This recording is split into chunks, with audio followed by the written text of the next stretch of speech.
Makanya dengan syukur ini kita sudah sentil sedikit gambarannya kemarin. Saya sudah berikan gambaran kalau dengan kalimat alhamdulillah ini sebenarnya password untuk menambah rezeki. Ucapkan itu selalu. Bangun tidur suruh baca alhamdulillah, habis makan alhamdulillah, habis minum alhamdulillah, selalu ditekankan untuk ucapin itu. Maka mestinya kita ucapkan. Sayangnya kita sangat jarang sekali untuk mengucapkan kalimat ini.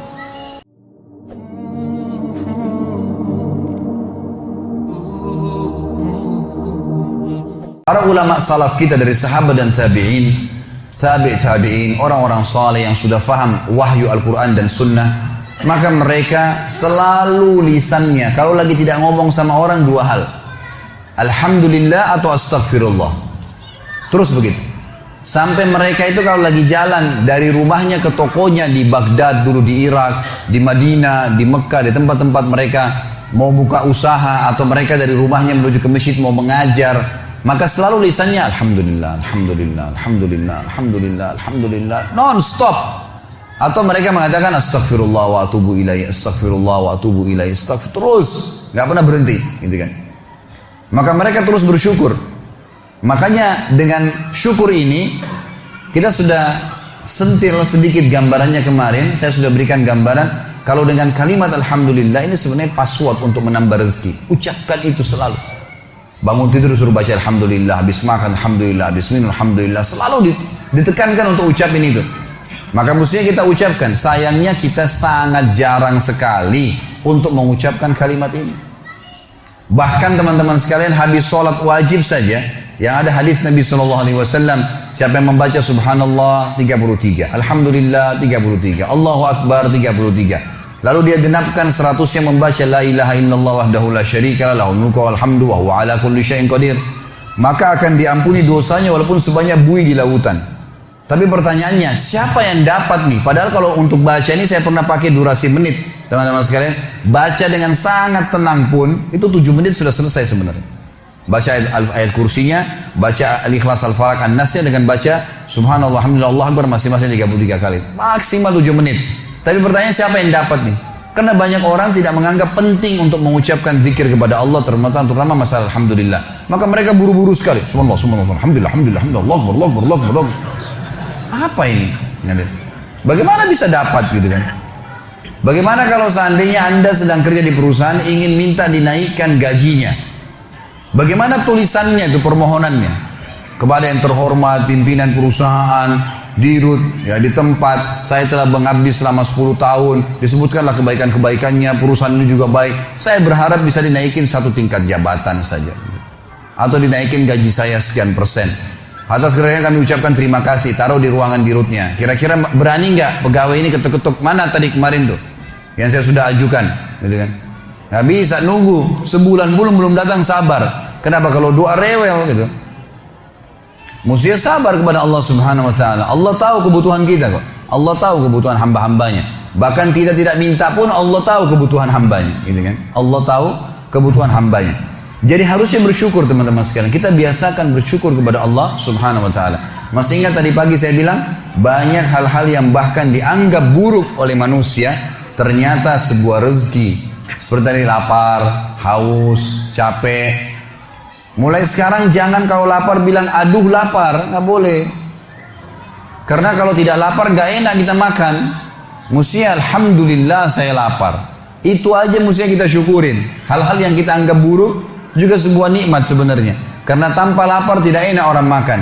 Kalau haus, alhamdulillah saya haus. Karena memang kalau tidak haus nggak enak kita minum. Begitu pula dengan capek, alhamdulillah saya capek. Karena dengan capek enak rasanya tidur itu. Tapi kalau tidak capek kita nggak enak tidurnya, gitu kan? Bahkan kadang-kadang kita gelisah bangun tengah malam karena sudah terlalu banyak tidur. Coba kalau kita capek luar biasa, mesti lisan kita mengatakan alhamdulillah.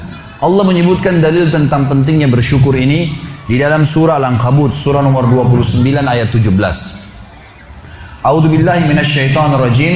Innama ta'buduna min dunillahi awthanan wa takhluquna ifka. Sesungguhnya kata Allah, semua yang kalian sembah selain Allah adalah berhala-berhala. Patunglah, pohonlah, apalah, semuanya itu berhala kata Allah. Dan kalian membuatnya dengan ifka, kedustaan.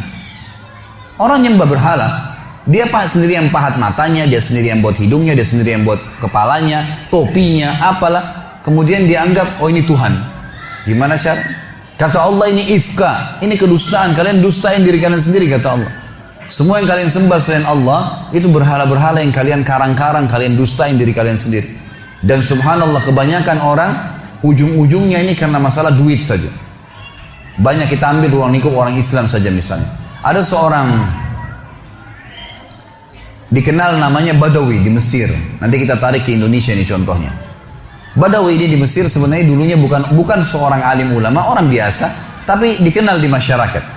Waktu dia meninggal, karena dia sering baik sama masyarakat, ada satu masyarakat wakafin tanah di kebunnya, ini buat kuburannya si Badawi.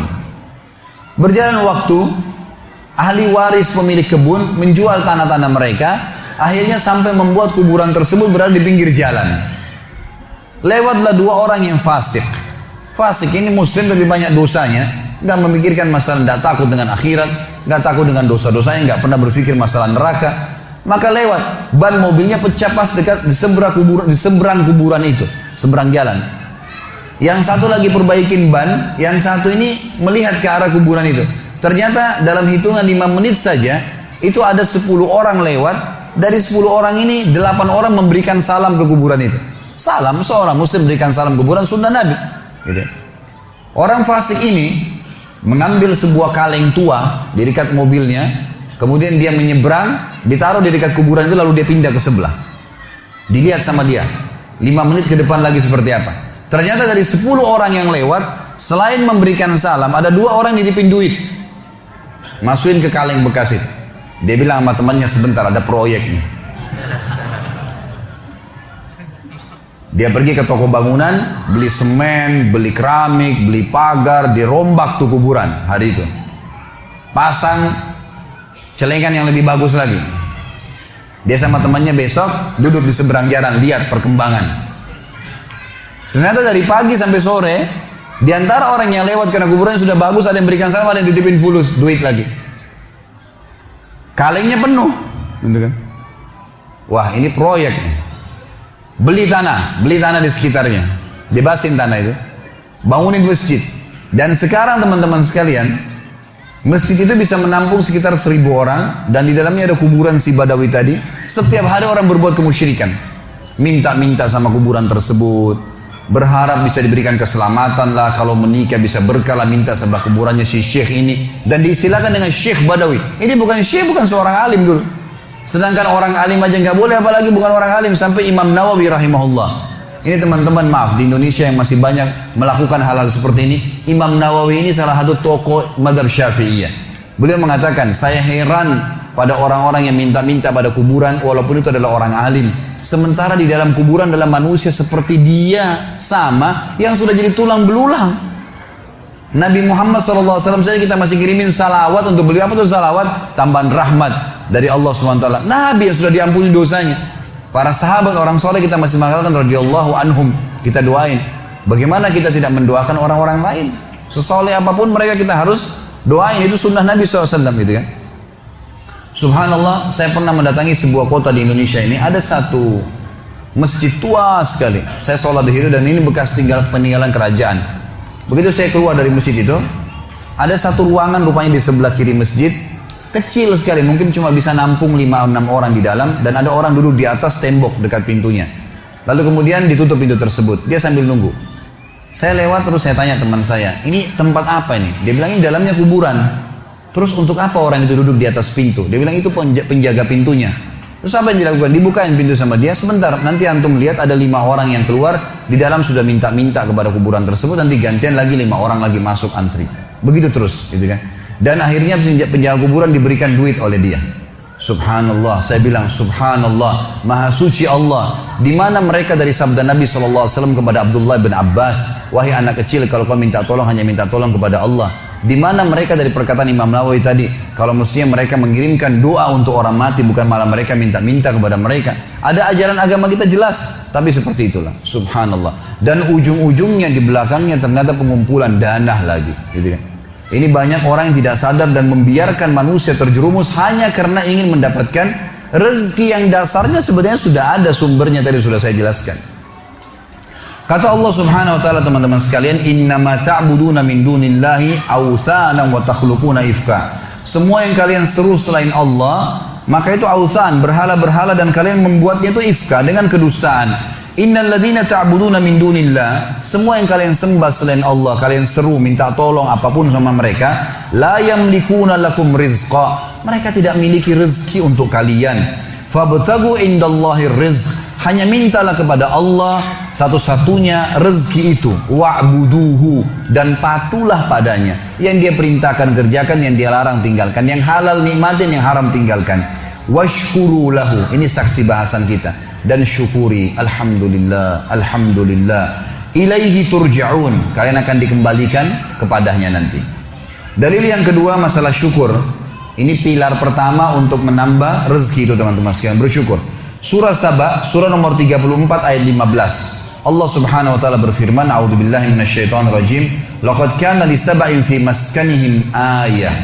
Saba ini, teman-teman sekalian, surah Saba, surah nomor 34, nama lainnya negeri Yaman. Zaman dulu, di zaman Ibrahim alaihissalam, Saba itu namanya negeri Yaman, gitu kan.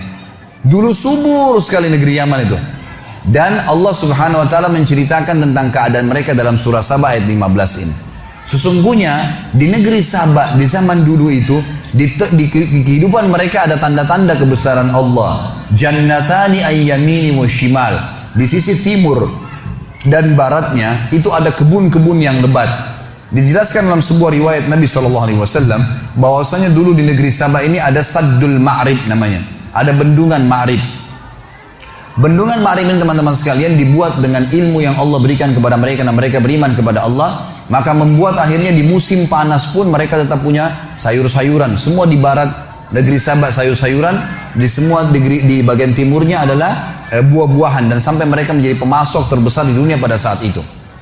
Maka Allah mengatakan, kulu min rizki rabbikum washkurulah.